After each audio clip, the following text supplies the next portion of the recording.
Hello, welcome back to my channel. ಎಲ್ಲರೂ ಹೇಗಿದ್ದೀರಾ? ಎಲ್ಲರೂ ಚೆನ್ನಾಗಿದ್ದೀರಾ ಅಂತ ಅಂದ್ಕೊಂಡಿದ್ದೀನಿ. ಇವತ್ತಿನ vlog maybe 5 o'clock or 5:30ಗೆ ಸ್ಟಾರ್ಟ್ ಆಗಿದೆ. ಬೆಳಗ್ಗೆನೇ ಮಂಜಾಗಿ ಹಿಡ್ದಿದೆ. ನಾವೆಲ್ಲ ಹೋಗ್ತಾ ಇದ್ದೀವಿ ಅಂತ ಹೇಳ್ತೀನಿ. ಅದಕ್ಕೂ ಮುಂಚೆ ಯಾರೆಲ್ಲ ನನ್ನ ಚಾನಲನ್ನು ಸಬ್ಸ್ಕ್ರೈಬ್ ಮಾಡದೆ ನೋಡ್ತಾ ಇದ್ದೀರಾ, ಪ್ಲೀಸ್ ನನ್ನ ಚಾನಲನ್ನು ಸಬ್ಸ್ಕ್ರೈಬ್ ಮಾಡಿ ಸಪೋರ್ಟ್ ಮಾಡಿ. ಬನ್ನಿ ಈಗ ವಿಡಿಯೋನ ಸ್ಟಾರ್ಟ್ ಮಾಡೋಣ. ಎಲ್ಲ ಕಡೆ ದೇವಸ್ಥಾನಗಳ ಅಲಂಕಾರ ಇದೆ. ಏನಕ್ಕೆ ಅಂತಂದರೆ ವೈಕುಂಠ ಏಕಾದಶಿ ಹಾಗೆ ಹನುಮನ ಜಯಂತಿ ಇತ್ತಲ್ಲ, ಹಾಗಾಗಿ ಎಲ್ಲ ದೇವಸ್ಥಾನಗಳಲ್ಲಿ ಲೈಟ್ ಅರೇಂಜ್ ಮಾಡಿರೋದಾಗಿರ್ಬೋದು, ಎಲ್ಲ ಮಾಡಿದ್ದಾರೆ. ಹಾಗೆ ಇಲ್ಲಿ ಸ್ಲೋ ಮೋಷನಲ್ಲಿ ವಿಡಿಯೋ ಪಾಸ್ ಆಯ್ತಲ್ಲ, ಅದು ಒಂದು ಕಲ್ಯಾಣ ಮಂಟಪ ಚೌಟ್ರಿ. ಅದು ನಾನು ಮದುವೆ ಆಗಿರುವಂತಹ ಚೌಟ್ರಿ ಆಗಿತ್ತು. ಹಾಗೆ ನಾವೆಲ್ಲ ಎಲ್ಲಿ ಹೋಗ್ತಾ ಇದ್ದೀವಿ ಅಂತಂದರೆ ಘಾಟಿ ಸುಬ್ರಹ್ಮಣ್ಯ ದೇವಸ್ಥಾನಕ್ಕೆ. ಹಾಗೆ ಆನ್ ದ ವೇ ಬರ್ತಾ ಎಲ್ಲಾದರೂ ಆಂಜನೇಯ ದೇವಸ್ಥಾನ ಸಿಗುತ್ತೆ ಅಂಥೇಳಿ ಹೊರಟ್ವಿ. ಬಟ್ ನಾನು ರೆಗ್ಯುಲರಾಗಿ ಯಾವಾಗಲೂ ಹೋಗ್ತೀನಲ್ವ, ಅದೇ ಆಂಜನೇಯ ದೇವಸ್ಥಾನಕ್ಕೆ ಹೋಗೋ ಹಾಗೆ ಆಯಿತು. ಹಾಗೆ ಘಾಟಿ ಸುಬ್ರಹ್ಮಣ್ಯ ದೇವಸ್ಥಾನಕ್ಕೆ ಫಸ್ಟು ಹೊರಟ್ವಿ. ಹೋಗ್ತಾನೆ ತುಂಬ ಮಂಜಿತ್ತು. ನಾನಂತೂ ಡಬಲ್ ಇಂಡಿಕೇಟ್ರ್ ಹಾಕ್ಕೊಳ್ಳಿ, ತುಂಬ ಏನೂ ಕಾಣಿಸ್ತಿಲ್ಲ. ನಾನು ಏನು ಸಿಚುಯೇಷನ್ ಜ್ಞಾಪಕ ಬಂತು ಅಂತಂದರೆ, ಡೆಲ್ಲಿಯಲ್ಲಾಗುತ್ತಲ್ವ ಫಾಗ್ ಜಾಸ್ತಿ ಆಗಿ ಆಕ್ಸಿಡೆಂಟ್ಗಳಾಗಿತ್ತಲ್ಲ, ಅದು ಜ್ಞಾಪಕ ಬಂದುಬಿಡ್ತು. ಹಾಗೆ ಘಾಟಿಗೆ ಬರೋವಾಗ ಸೇಮ್ ನಮ್ಮ ಥರನೇ ಸ್ಕೂಲ್ ಮಕ್ಕಳೆಲ್ಲ ಟ್ರಿಪ್ಪಿಗೆ ಬಂದಿದ್ದರು. ಎಲ್ಲ ಹೊರಡ್ತಾಯಿದ್ರು ಅವರು ಏನು ಪ್ಲೇಸನ್ನು ನೋಡಿಕೊಂಡು. ಎಷ್ಟು ಚೆನ್ನಾಗಿರುತ್ತೆ ಅಂತ ಅನ್ನಿಸ್ತು. ಹಾಗೆ ಆನ್ ದ ವೇ ಏನನ್ನು ನೋಡಿದ್ವಿ ಅಂತಂದರೆ, ಆಲ್ರೆಡಿ ಇನ್ನೊಂದು 15 ಡೇಸ್ ಇತ್ತು ಷಷ್ಠಿ ಅನ್ನೋದು, ಘಾಟಿ ಷಷ್ಠಿ. ಅದಕ್ಕೋಸ್ಕರ ಎಲ್ಲರೂ ಪೆಂಡಲ್ಗಳನ್ನು ಹಾಕಿ ಎತ್ತುಗಳ ಜಾತ್ರೆ ಪರ್ಸೆ ಅಂತಾರಲ್ವ, ಅದಿತ್ತು. ಹಾಗಾಗಿ ಎಲ್ಲರೂ ಈಗಲೇ ಜಾಗನ ಇಟ್ಕೊಳ್ಳೋದು, ಅಂದರೆ ರಿಸರ್ವೇಷನ್ ಮಾಡೋದು. ಆ ಜಾಗಕ್ಕೆ ಒಂದಷ್ಟು ಸುಂಕನ ಕಟ್ಟಿಬಿಟ್ಟು ಎಲ್ಲ ಪೆಂಡಲ್ಗಳನ್ನು ಹಾಕಿ ಅಲ್ಲಿ ಜಾಗನ ಬುಕ್ ಮಾಡ್ಕೊಳ್ಳೋದು. ಫೈನಲಿ ಘಾಟಿ ಸುಬ್ರಹ್ಮಣ್ಯಕ್ಕೆ ರೀಚ್ ಆದ್ವಿ. ವೆಡ್ಡಿಂಗ್ ಆ್ಯನಿವರ್ಸರಿ ದಿನವೇ ನಾವು ಬರಬೇಕಾಗಿತ್ತು. ಯೂಶಲಿ ನಾವು ಲಾಸ್ಟ್ 3 ಇಯರ್ಸಿಂದ ನಾವು ಘಾಟಿ ಸುಬ್ರಹ್ಮಣ್ಯ ದೇವಸ್ಥಾನಕ್ಕೆ ಬರ್ತಿದ್ವಿ. ಬಟ್ ನನ್ನ ಸಿಚುಯೇಷನ್ ಗೊತ್ತಿತ್ತಲ್ವ ನಿಮ್ಮೆಲ್ಲರಿಗೂ. ಆಪ್ರೇಷನ್ ಆಗಿ ನಾನೆಲ್ಲೂ ಓಡಾಡ್ತಿರ್ಲಿಲ್ಲ ಜಾಸ್ತಿ. ಹಾಗೆ ಒಂದಿಷ್ಟು ಪ್ರಾಬ್ಲಮ್ ಹೆಣ್ಮಕ್ಳಿಗಿದ್ದೇ ಇರುತ್ತಲ್ವ, ಪೀರಿಯಡ್ಸ್ ಪ್ರಾಬ್ಲಮ್ ಇದ್ದಿದ್ದರಿಂದ ಹಾಗಾಗಿ ಎಲ್ಲೂ ನಾನು ದೇವಸ್ಥಾನಕ್ಕೆ ಹೋಗೋಕ್ಕಾಗಿರಲಿಲ್ಲ ಅವತ್ತು. ತುಂಬ ದಿನದಿಂದ ಅನ್ಕೊತಾ ಇದ್ವಿ, ಎಲ್ಲರಿಗೂ ಮನೆಯಲ್ಲಿ ನಾಗರಹಾವು ಕನಸಲ್ಲಿ ಬರ್ತಿತ್ತು. ಹಾಗಾಗಿ ಘಾಟಿಗೆ ಹೋಗಬೇಕು, ಹುತ್ತಕ್ಕೆ ಹಾಲು ಎರಿಬೇಕು ಮತ್ತು ದರ್ಶನ ಮಾಡ್ಕೊಂಡು ಬರಬೇಕು ಅಂತ ಹೇಳ್ಬಿಟ್ಟು ಅಂದ್ಕೊಳ್ತಾನೆ ಇದ್ವಿ.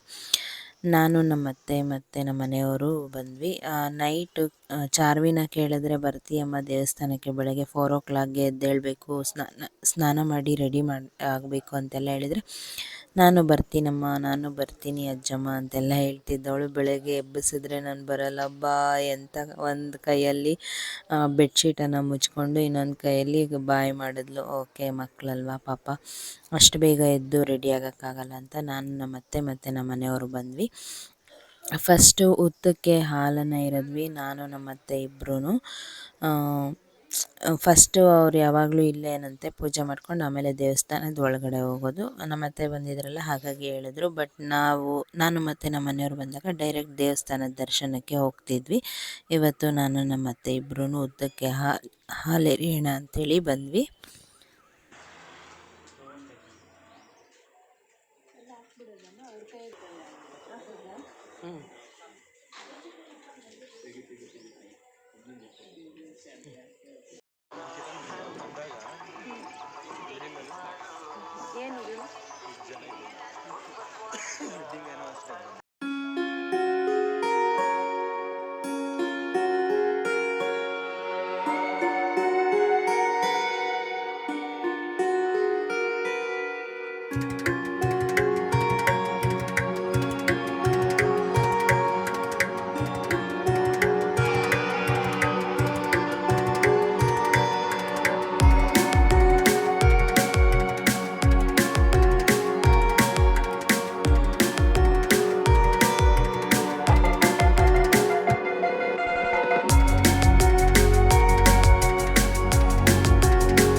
ದೇವರ ದರ್ಶನ ಎಲ್ಲ ಮುಗಿಸ್ಕೊಂಡು ಹಾಗೆ ದೇವರ ಆ, ಎಲ್ಲ ಪ್ರದಕ್ಷಿಣೆ ಎಲ್ಲ ಹಾಕಿ ಅಲ್ಲೇ ಹೊರಗಡೆ ಕೂತ್ಕೊಂಡು ಒಂದು ಸ್ವಲ್ಪ ಹೊತ್ತು ನೆಮ್ಮದಿಯಾಗಿ ದೇವರಲ್ಲಿ ಪ್ರಾರ್ಥನೆ ಮಾಡಿಕೊಂಡು ಬಂದ್ವಿ.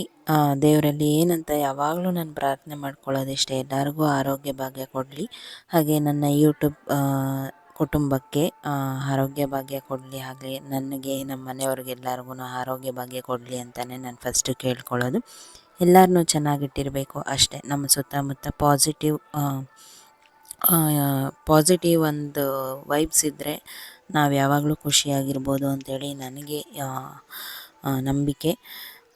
ನಾವು ಯಾರನ್ನಾದರೂ ದ್ವೇಷದಿಂದ ನೋಡ್ತಾ ಇದ್ದೀವಿ ಅಂತಂದರೆ ಅವರು ನಮ್ಮನ್ನು ದ್ವೇಷಿಸ್ತಿದ್ದಾರೆ ಅಂತಲೇ ಅನಿಸುತ್ತೆ. ನಾವು ಯಾರನ್ನಾದರೂ ಸ್ಮೈಲ್ ಮಾಡಿದ್ರೆ ಅವರು ನಮಗೆ ಸ್ಮೈಲ್ ಮಾಡ್ತಾರೆ ಅಲ್ವಾ, ಹಾಗೆ ನಾವು ಯಾರನ್ನಾದರೂ ಪ್ರೀತಿಸಿದ್ರೆ ಅವರು ನಮ್ಮನ್ನು ಪ್ರೀತಿಸಬೇಕು ಅಷ್ಟೇ ನನಗೆ ಗೊತ್ತಿರೋದು.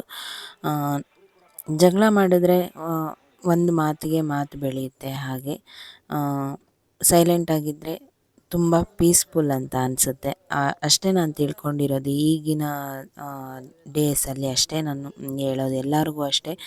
ತುಂಬ ಸೈಲೆಂಟಾಗಿರಿ, ತುಂಬ ನೆಗೆಟಿವ್ ಯೋಚನೆಯನ್ನು ಬಿಟ್ಬಿಟ್ಟು ಪಾಸಿಟಿವ್ ಆಗಿ ಯಾವುದೇ ಒಂದು ಇನ್ಸಿಡೆನ್ಸ್ ಆಗಲಿ ಅದರಲ್ಲಿ ನಾವು ಪಾಸಿಟಿವನ್ನು ಹುಡುಕೋದಕ್ಕೆ ಹೋಗ್ಬೇಕು ಅಷ್ಟೇ, ನೆಗೆಟಿವನ್ನು ಬಿಡ್ತಾ ಇರಬೇಕು. ಹಾಗೆ ಇಲ್ಲಿ ನಾನು ನಾಗರ ಕಲ್ಲುಗಳ ಪ್ರತಿಷ್ಠಾಪನೆ ಆಗಿರುತ್ತೆ. ಅದರಲ್ಲಿ ನಮ್ಮ ತಾಯಿ ಮನೆ ಅಂದರೆ ತವ್ರ ಮನೆಯ ನಮ್ಮ ಅಣ್ಣ ಅವರು ಸಹ ನಾಗರ ವಿಗ್ರಹಗಳ ಪ್ರತಿಷ್ಠಾಪನೆ ಮಾಡಿಸಿದ್ದಾರೆ. ಅವರು ಅಷ್ಟೇ ಇಯರ್ಲಿ ಒನ್ಸ್ ಬಂದು ಪೂಜೆ ಮಾಡ್ಕೊಂಡು ಹೋಗ್ತಾ ಇರ್ತಾರೆ.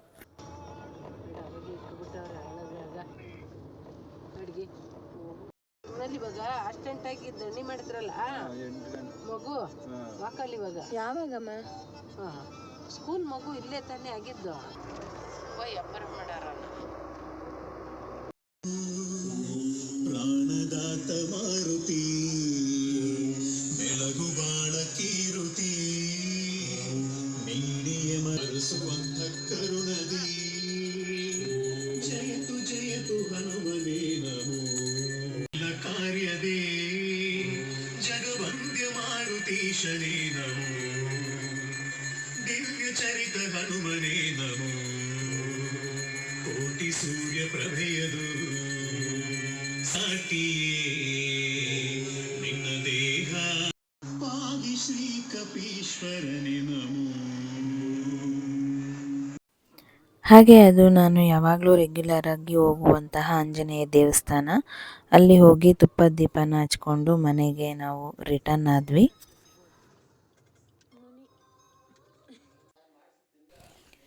ಹಾಗೆ ಎಲ್ಲ ದೇವಸ್ಥಾನ ದರ್ಶನ ಮಾಡ್ಕೊಂಡು ಸ್ವಲ್ಪ ಹೊತ್ತು ರೆಸ್ಟ್ ಮಾಡಿಬಿಟ್ವಿ, ಯಾಕಂದರೆ ಬೆಳಗ್ಗೆನೇ ಬೇಗ ಎದ್ದಿದ್ವಲ್ಲ, ಹಾಗಾಗಿ ಹಿಂದಿನ ದಿನವೇ ದೋಸೆಗೆಲ್ಲ ರುಬ್ಬಿ ಇಟ್ಟಿದ್ದೆ, ಚೆನ್ನಾಗಿ ಉದ್ಗಿ ಬಂದಿತ್ತು. ಹಾಗಾಗಿ ಅದಕ್ಕೆ ಇದಕ್ಕಿನ ಬೇಳೆ ಸಾಂಬಾರು ಮತ್ತು ಇದಕ್ಕಿನ ಬೇಳೆಯಲ್ಲೇ ಬೆಲ್ಲದ ಪೊಂಗಲ್ ಥರ ಮಾಡ್ತಾರಲ್ಲ, ಅದನ್ನು ಮಾಡೋಣ ಅಂತ ಹೇಳ್ಬಿಟ್ಟು ಎಲ್ಲ ರೆಡಿ ಮಾಡಿ ಇಟ್ಕೊಳ್ತಾ ಇದ್ದೀನಿ. ಆಲ್ರೆಡಿ ನನ್ನ ಚಾನಲಲ್ಲಿ ಇದಕ್ಕಿನ ಬೇಳೆ ಸಾಂಬಾರು ಯಾವ ರೀತಿ ಮಾಡೋದು ಅಂತೇಳಿ ತೋರಿಸ್ಕೊಟ್ಟಿದ್ದೀನಿ, ತುಂಬ ಚೆನ್ನಾಗಿರುತ್ತೆ. ಹಾಗೆ ನನ್ನ ಚಾನಲಲ್ಲಿ ಅದೇ ವಿಡಿಯೋನೇ ವೈರಲ್ ಆಗಿರೋದು, ಅಂದರೆ ಜಾಸ್ತಿ ವ್ಯೂಸ್ ಬಂದಿರೋದಂದರೆ ಅದೇ ವಿಡಿಯೋಗೇ. ನಾನಿಲ್ಲಿ ಐ ಕಾರ್ಡಲ್ಲಿ ಬೇಕಾದರೆ ಹಾಕ್ತೀನಿ, ಬೇಕಾದರೆ ನೀವು ಚೆಕ್ ಮಾಡ್ಕೊಳ್ಬೋದು ಇದಕ್ಕಿನ ಬೇಳೆ ಸಾಂಬಾರು ಯಾವ ರೀತಿ ಮಾಡ್ತಾರೆ ಅಂತ ಹೇಳ್ಬಿಟ್ಟು. ತುಂಬ ರುಚಿಯಾಗಿರುತ್ತೆ. ಕೆಲವೊಂದಷ್ಟು ಯಾವ ರೀತಿ ಮಾಡಬೇಕು ಅಂತೇಳಿ ಸ್ಟೆಪ್ಸು ಒಂದಷ್ಟು ನಾನು ಅಮ್ಮ ಮನೇಲಿದ್ದಾಗಲೇ ಕಲ್ತ್ಕೊಂಡಿದ್ದೆ. ಅದಾದಮೇಲೆ ಒಂದಷ್ಟು ಸ್ಟೆಪ್ಸನ್ನು ನಾನು ಅತ್ತೆ ಹತ್ರ ಕಲ್ತ್ಕೊಂಡಿರೋದು. ಎರಡನ್ನು ಮಿಕ್ಸಪ್ ಮಾಡಿದ್ಮೇಲೆ ಇದಕ್ಕಿನ ಬೇಳೆ ಸಾಂಬಾರು ಮಾತ್ರ ತುಂಬ ಚೆನ್ನಾಗಿ ಬರುತ್ತೆ. ನನಗೆ ಯಾವಾಗಲೂ ಅಷ್ಟೇ ಇದಕ್ಕಿನ ಬೇಳೆ ಸಾಂಬಾರು ಅಂದರೆ ತುಂಬ ಇಷ್ಟ. ಯಾರಿಗೆಲ್ಲ ಇದಕ್ಕಿನ ಬೇಳೆ ಸಾಂಬಾರು ಅಂದರೆ ಇಷ್ಟ ಅಂಥೇಳಿ ಕಾಮೆಂಟ್ ಮಾಡಿ ತಿಳಿಸಿ ನನಗೆ. ಕೆಲವ್ರಿಗಂದರೆ ಅವರೆಕಾಳು ಮತ್ತು ಸೀಸನ್ ಅಂದ್ರೇ ಬೋರ್ ಅಂತ ಅನಿಸುತ್ತೆ. ಅವರೆಕಾಳು ಅಂತ ತಿನ್ನೋದೇ ಇಲ್ಲ. ಬಟ್ ನಮ್ಮ ಮನೇಲಿ ಎಲ್ಲರಿಗೂ ಹಸಿ ಅವರೆಕಾಳು, ಹಸಿ ತೊಗರಿಕಾಳು ಮತ್ತು ಇದಕ್ಕಿನ ಬೇಳೆ ಸಾಂಬಾರು ಇದೆಲ್ಲನೂ ಎಲ್ಲರಿಗೂ ಇಷ್ಟ ನಮ್ಮ ಮನೇಲಿ. ಹಾಗೆ ನಮ್ಮ ಮನೇಲಿ ಇದಕ್ಕಿನ ಬೇಳೆ ಏನಾದರೂ ಜಾಸ್ತಿ ಇದಕ್ಕೆ ಬೇಳೆ ಜಾಸ್ತಿ ಇದ್ದರೆ ಅದನ್ನು ಬಿಸಿಲಿಗೆ ಒಣಗಿಸ್ಬಿಟ್ಟು ನಾವು ಇಟ್ಕೊಳ್ತೀವಿ, ಸ್ಟೋರ್ ಮಾಡಿ ಇಟ್ಕೊಳ್ತೀವಿ. ಸೀಸನ್ ಎಲ್ಲ ಮುಗಿದೋಗಿದ್ದಾದ್ಮೇಲೂ ಸಹ ಒಣ ಇದಕ್ಕಿನ ಬೇಳೆ ಸಾಂಬಾರು ಅಂತೇಳಿ ಮಾಡ್ತೀವಿ. ಅದು ಅಷ್ಟೇ ರುಚಿಯಾಗಿರುತ್ತೆ. ಬಟ್ ಹಸಿ ಇದಕ್ಕಿನ ಬೇಳೆ ಸಾಂಬಾರು ಅಷ್ಟು ಇರೋದಿಲ್ಲ ಅಂತ ಅನಿಸುತ್ತೆ. ಬಟ್ ಏನಂದರೆ ಮುಂದೆ ಏಕೆಂದರೆ ಅವರೇಕಾಯಿ ಎಲ್ಲ ಸೀಸನಲ್ಲೂ ಸಿಗಲ್ವಲ್ಲ, ಆವಾಗ ಇದಕ್ಕಿನ ಬೇಳೆನ ಒಣಗಿಸಿಟ್ಕೊಂಡಿದ್ರೆ ಸಾಂಬಾರು ಮಾಡ್ಕೊಳ್ಬೋದು ಯಾವಾಗಾದರೂ ತಿನ್ನಬೇಕು ಅಂತ ಅನ್ನಿಸ್ದಾಗ ಅಂಥೇಳಿ ಸ್ಟೋರ್ ಮಾಡಿ ಇಟ್ಕೊಳ್ತೀವಿ. ಹಾಗೆ ಮನೆಯಲ್ಲಿ ಗಸಗಸೆನೂ ಖಾಲಿಯಾಗಿತ್ತು, ಅದು ತೊಗೊಂಬಂದಿದ್ರು. ಅದನ್ನು ನಾವು ಯಾವಾಗ್ಲೂ ಹುರಿದು ಸ್ಟೋರ್ ಮಾಡಿ ಇಟ್ಕೊಳ್ತೀವಿ. ನಾನು ಫ್ರಿಜ್ಜಲ್ಲಿ ಇಡ್ತೀನಿ. ಆದ್ರೂ ಮೊದಲಿಂದ ಅದು ಅಭ್ಯಾಸ ಆಗಿಬಿಟ್ಟಿದೆ ಗಸಗಸೆನ ಹುರಿದು ಸ್ಟೋರ್ ಮಾಡಿ ಇಟ್ಕೊಳ್ಳೋದು. ಹಾಗೆ ಇಲ್ಲಿ ಇದಕ್ಕಿನ ಬೇಳೆಗೆ ಸ್ವಲ್ಪ ರಾಗಿ ಹಿಟ್ಟನ್ನು ಹಾಕಿ ತೊಳೆದ್ರೆ ಅದರ ಸೊಗಡು ಇರುತ್ತಲ್ವ, ಸ್ಮೆಲ್ಲು ಅದು ಹೋಗುತ್ತೆ. ತೊಳೆದು ಅದನ್ನು ನಾನು ಸೈಡಲ್ಲಿ ಒಂದು ಬಾಣಲಿಗೆ ಎಣ್ಣೆ ಹಾಕ್ಕೊಂಡು ಅದನ್ನು ಹುರಿದ್ಕೊಳ್ತೀನಿ. ಆ ರೀತಿ ಹುರಿಯೋದ್ರಿಂದ ಇದಕ್ಕಿನ ಬೇಳೆ ಫುಲ್ಲು ಸ್ಮ್ಯಾಶ್ ಆಗೋದಿಲ್ಲ ಸಾಂಬಾರಲ್ಲಿ, ಬೇಳೆ ಬೇಳೆ ಥರನೇ ತುಂಬ ಚೆನ್ನಾಗಿರುತ್ತೆ. ಇದರ ಫುಲ್ಲು ಡೀಟೇಲ್ ನಾನು ಹೇಳಿದ್ನಲ್ಲ ಆಗಲೇ ನನ್ನ ವಿಡಿಯೋದಲ್ಲಿ ಶೇರ್ ಮಾಡಿದ್ದೀನಿ. ಬೇಕು ಅಂದರೆ ನೀವು ಹೋಗಿ ಚೆಕ್ ಮಾಡಿ. ತುಂಬ ರುಚಿಯಾಗಿರುತ್ತೆ. ಚಪಾತಿ ಆಗಿರ್ಬೋದು, ಇದಕ್ಕೆ ಮುದ್ದೆ ತುಂಬ ಚೆನ್ನಾಗಿರುತ್ತೆ. ನಮ್ಮ ಅತ್ತೆಗೆ ನಾನು ಹೇಳಿ ನಿಮಗೆ ಹಳೆ ವಿಡಿಯೋಗಳಲ್ಲಿ ಹೇಳಿದ್ದೀನಿ. ಅವ್ರಿಗೆ ಶಾವಿಗೆ ಅಂದರೆ ಶಾವಿಗೆನ ಒತ್ತೋದು ಇರುತ್ತಲ್ವ, ಆ ಶಾವಿಗೆನ ಒತ್ತಿ ಇದಕ್ಕಿನ ಬೇಳೆ ಸಾಂಬಾರು ಮಾಡಿದ್ರೆ ತುಂಬ ಇಷ್ಟ ಅವ್ರಿಗೆ.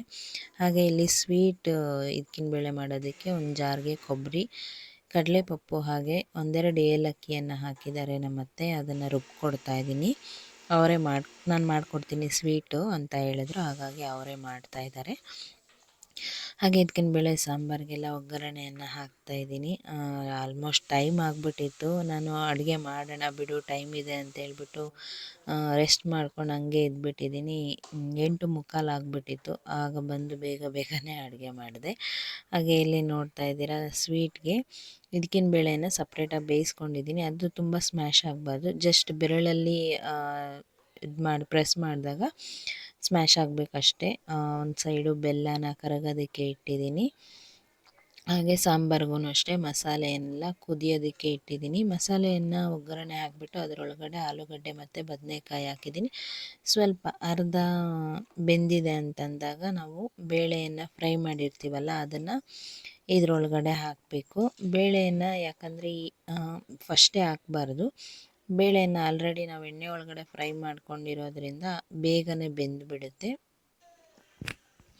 ಹಾಗೆ ಇಲ್ಲಿ ದೋಸೆನ ಹಾಕೋಣ ಅಂತೇಳಿ ನೋಡಿದ್ರೆ ಪಾತ್ರೆ ಮೇಲೇ ಉಕ್ಕಿ ಬರ್ತಾ ಇದೆ, ಅಷ್ಟು ಚೆನ್ನಾಗಿ ಫರ್ಮೆಂಟೇಷನ್ ಆಗಿತ್ತು.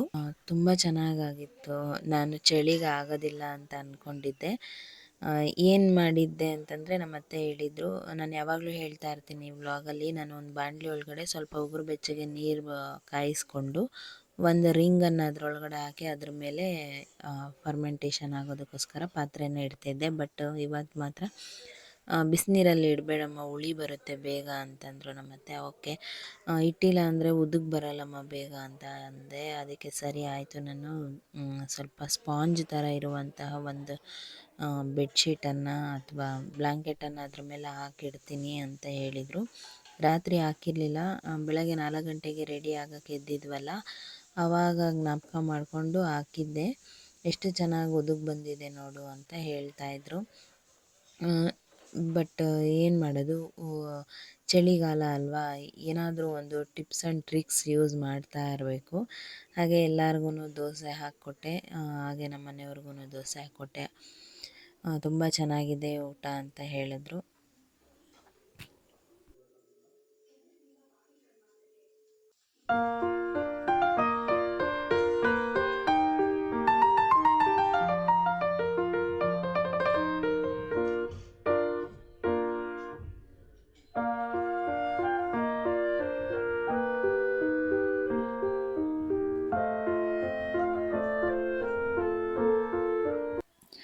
ಎಲ್ಲರಿಗೂ ದೋಸೆ ಹಾಕ್ಕೊಟ್ಟೆ.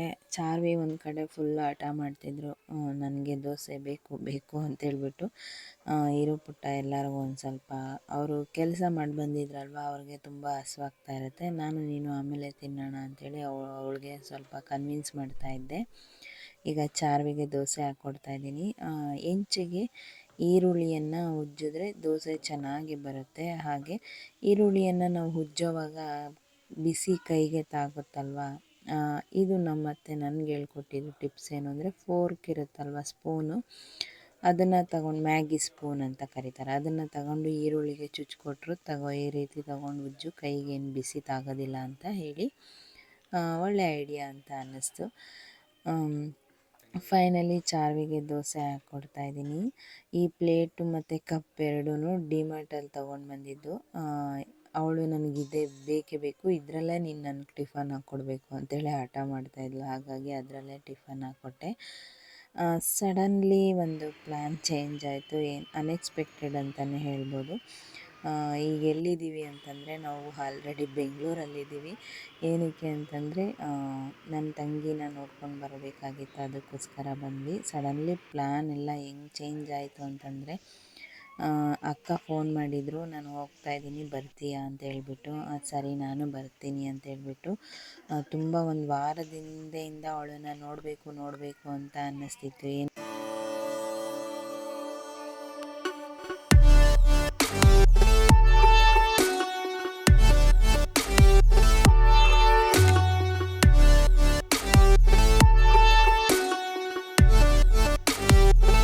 ಹಾಗೆ ಅವಳನ್ನು ನೋಡ್ಕೊಂಡು ಬರೋಣ ಅಂತೇಳಿ ನಾನು, ಅಕ್ಕನ ಮಕ್ಕಳು, ಅಮ್ಮ ಎಲ್ಲ ಒಟ್ಟಿಗೆ ಹೋಗಿದ್ವಿ. ಹಾಗೆ ಈ ಪೇಂಟಿಂಗನ್ನು ನೋಡ್ತಾ ಇದ್ದೀರಲ್ಲ ಎಷ್ಟು ಚೆನ್ನಾಗಿದೆ ಅಂತ ಹೇಳ್ಬಿಟ್ಟು, ಈ ಪೇಂಟಿಂಗ್ ಮಾಡಿರೋದು ನನ್ನ ತಂಗಿಯವರ ಯಜಮಾನ್ರು ಇದ್ದಾರಲ್ವ, ಅವ್ರ ಅಕ್ಕನ ಮಗಳು ಕೃತಿಕಾ ಅಂತ ಇದ್ದಾಳೆ.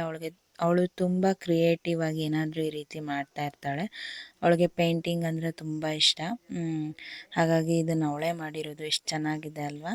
ಈ ಪೇಂಟಿಂಗ್ ಹೇಗಿದೆ ಅಂತೇಳಿ ಕಾಮೆಂಟ್ ಮಾಡೋದು ಮಾತ್ರ ಮರಿಬೇಡಿ. ಹಾಗೆ ಈ ವಿಡಿಯೋನ ಇಲ್ಲಿಗೆ ಎಂಡ್ ಮಾಡ್ತಾ ಇದ್ದೀನಿ. ಹೇಗೆ ಅನ್ನಿಸ್ತು ಅಂತೇಳಿ ನನಗೆ ಕಾಮೆಂಟ್ ಮಾಡಿ ತಿಳಿಸಿ. ಹಾಗೆ ಈ ವಿಡಿಯೋಗೊಂದು ಲೈಕ್ ಮಾಡಿ. ನಿಮ್ಮ ಪ್ರೀತಿ ಮತ್ತು ಪ್ರೋತ್ಸಾಹಕ್ಕೆ ಧನ್ಯವಾದಗಳು.